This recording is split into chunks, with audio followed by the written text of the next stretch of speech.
Pelajaran sekolah sahabat kita. Pelajaran sekolah sahabat kita masih diambil dari sebuah buku yang berjudul Kitab Matius.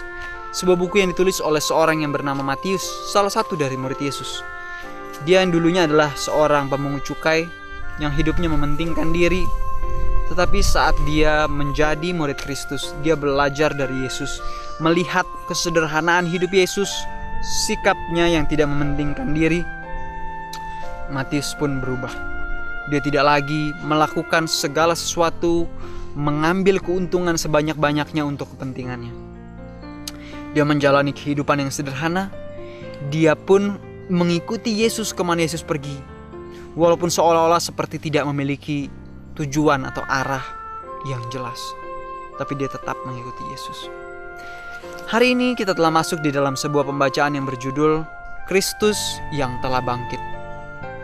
Pelajaran apa yang bisa kita pelajari mengenai Kristus yang telah bangkit? Tentu kisah ini sering kali kita dengar bahkan sejak kita masih kecil. Tapi apakah masih ada pelajaran yang bisa kita ambil daripadanya?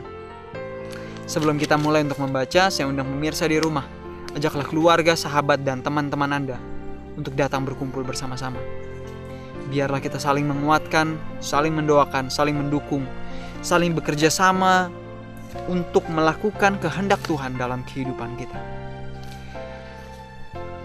Judul kita pada hari ini adalah Kristus yang telah bangkit. Ini merupakan dasar dari iman Kristiani.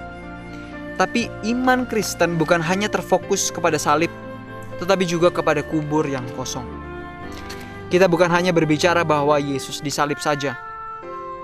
Kita pun harus mengingatkan bahwa Dia yang disalib, dikuburkan, dan kuburnya kosong karena Dia telah bangkit. Banyak orang yang seolah-olah menggunakan kalung salib seolah-olah itu merupakan lambang bahwa mereka adalah pengikut Kristus.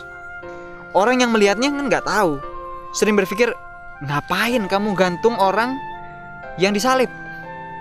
Mereka banyak yang tidak mengetahui bahwa kuburnya kosong loh. Dari seluruh orang-orang yang membuat agama di atas dunia ini, para pengajar-pengajar, semuanya berada di kubur. Hanya Kristus yang kuburnya kosong. Dan kuburnya bukan sekedar kosong. Banyak mata juga yang menyaksikan kebangkitannya. Sahabatku, hari ini kita akan melihat bahwa kebenarannya adalah kebanyakan manusia di atas dunia ini, termasuk yang bukan Kristen, percaya bahwa seorang bernama Yesus dari Nazaret mati disalib. Akan tetapi, tidak lama sesudah Yesus hidup kita temukan rujukan sejarah seperti salah satu dari yang dituliskan oleh sejarah Roma yang bernama Tacitus. Dikatakan, Nero melakukan penyiksaan yang paling kejam kepada sekelompok orang yang dibenci karena perbuatan keji mereka yang disebut orang Kristen oleh masyarakat. Kristus, dari siapa nama itu berasal, menderita hukuman ekstrim pada masa pemerintahan Tiberius di tangan salah satu prokurator kita, Pontius Pilatus. Ada sedikit perdebatan kemudian atau sekarang mengenai apakah benar seorang tokoh historis yang bernama Yesus dihukum dan disalibkan. Tapi berdasarkan sejarah yang kita baca, dikatakan memang betul ada seseorang yang disalibkan bernama Yesus. Jadi tulisan dalam Alkitab bukan hanya sekedar dituliskan oleh seseorang, tapi kita bisa melihat dalam sejarah pun dicatat seperti itu. Sahabatku, pelajaran berikutnya yang kita pelajari pada hari ini adalah Yesus bukan hanya sekedar disalib saja, tapi Dia telah bangkit. Kita juga membaca bahwa tulisan sejarah juga ikut menguatkan tentang Yesus yang disalibkan. Sebelum kita lanjut, coba kita renungkan. Kalau kira-kira nama kita dituliskan di dalam sejarah di surga nanti, di buku surgawi nanti, kira-kira apa yang dituliskan tentang kita? Nama Yesus dituliskan dalam sejarah dunia ini. Walaupun tentu kita baca sejarah dunia bisa saja dibelokkan kecuali data-data yang spesifiknya ya. Karena di dalam kisah ini dituliskan dalam tulisan itu oleh ahli sejarah Roma, orang Kristen itu dibenci oleh karena perbuatan keji mereka. Mereka dikejar-kejar, mereka dibunuh, dimasukkan ke Kolosium. Walaupun sesungguhnya bukan karena perbuatan keji mereka. Karena Yesus bahkan mengajarkan barang siapa ditampar pipi kanannya, apa yang harus dilakukan? Kasih pipi kiri. Ini ajaran Yesus yang pastinya dilakukan oleh murid-muridnya para rasul pada zaman itu. Mereka dikejar-kejar oleh karena iman mereka. Namun dalam buku sejarah dituliskan oleh karena perbuatan keji mereka. Ini yang dituliskan dunia. Apa yang benar bisa saja dibuat terbalik. Hati-hati. Apa yang buruk bisa ditebalikan jadi kelihatannya benar. Ini cara dunia. Sahabatku, bagaimana dengan kita? Apakah kita juga memutarbalikkan kebenaran? Apakah kita bicaranya A tapi sikap kita berbeda? Bagaimana dalam kehidupan kita? Bagaimana kehidupan kita di saat kita baca nanti di surga? Atau di saat orang lain membacanya, para malaikat sedang membukanya, kira-kira apa yang dituliskan di sana tentang kita? Apakah kita melakukan misi yang Tuhan kehendaki agar kita lakukan? Atau sebaliknya?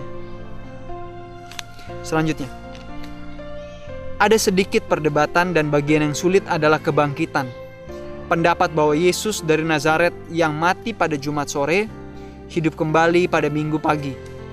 Ini yang digemuli oleh banyak orang. Bagaimanapun, orang Yahudi disalibkan oleh Roma di Yudea itu cukup umum terjadi. Tetapi apakah orang Yahudi bangkit dari kematian setelah disalibkan?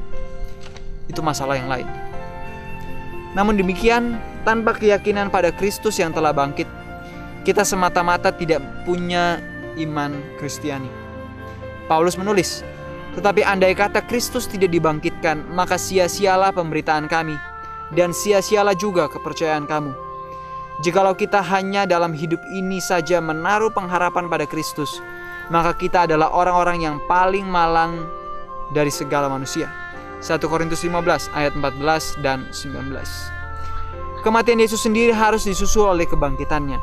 Karena di dalam kebangkitannya kita memiliki jaminan akan kebangkitan kita sendiri. Dan hal ini telah disampaikan oleh Yesus kepada murid-muridnya. Setelah dia mati, 3 hari dia berada di kubur, hari yang ketiga dia bangkit. Sahabatku, kita melihat dalam catatan sejarah ada dituliskan tentang Yesus yang disalibkan. Tidak dituliskan bahwa kubur itu kosong. Orang Yahudi dan Roma mencoba menutupi hal itu. Tapi kita lihat buktinya. Sahabatku, coba renungkan dalam kehidupan kita tentang kebangkitan Yesus. Kalau dalam kehidupan kita tidak mengimani tentang kebangkitannya, sia-sialah yang kita yakini saat ini. Artinya kita tidak punya pengharapan akan apa yang terjadi di dalam masa depan. Karena pengharapan kita terletak pada kebangkitan Yesus di salib, kebangkitan Yesus dari kubur, dan naiknya dia ke surga. Ini memberikan jaminan bahwa kita yang dengan tubuh yang fana itu, yang tubuh yang bisa rusak dan mati ini, kita punya kesempatan untuk bangkit. Kita punya pengharapan akan kehidupan yang kekal. Bagaimana dengan Anda? Mungkin hari ini kita katakan, ya Tuhan, saya percaya Engkau yang telah mati, Engkau pun telah bangkit dan naik ke surga. Apakah Anda tidak rindu untuk mengalami pengalaman yang sama? Namun sebelum kita mati secara fisik dan bangkit secara fisik, kita harus sadari bahwa kita telah mati secara rohani. Karena tanpa kita sadari rohani kita mati, kita tidak akan merasa bahwa kita butuh dibangkitkan secara rohani juga.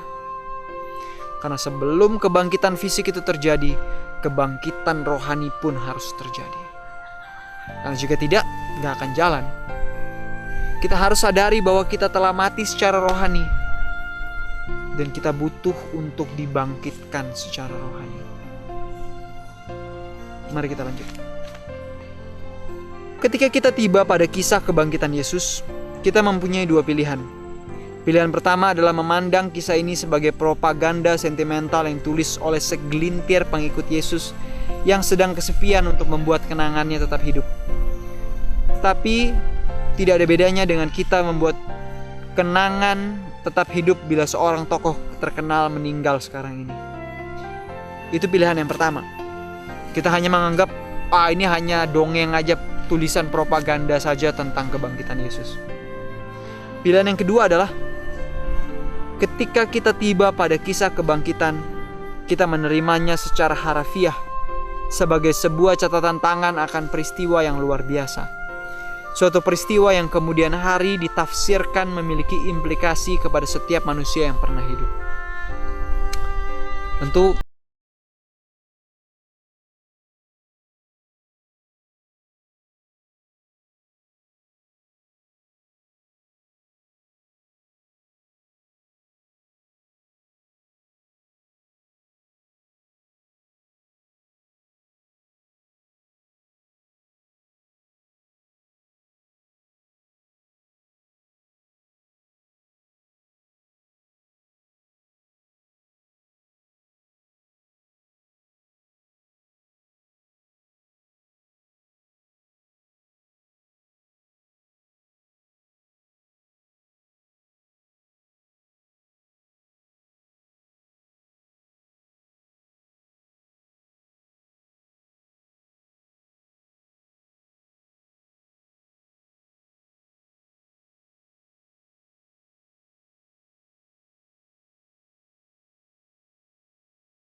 datang yang kedua kali di mana kebangkitan dari manusia yang mati akan kita lihat.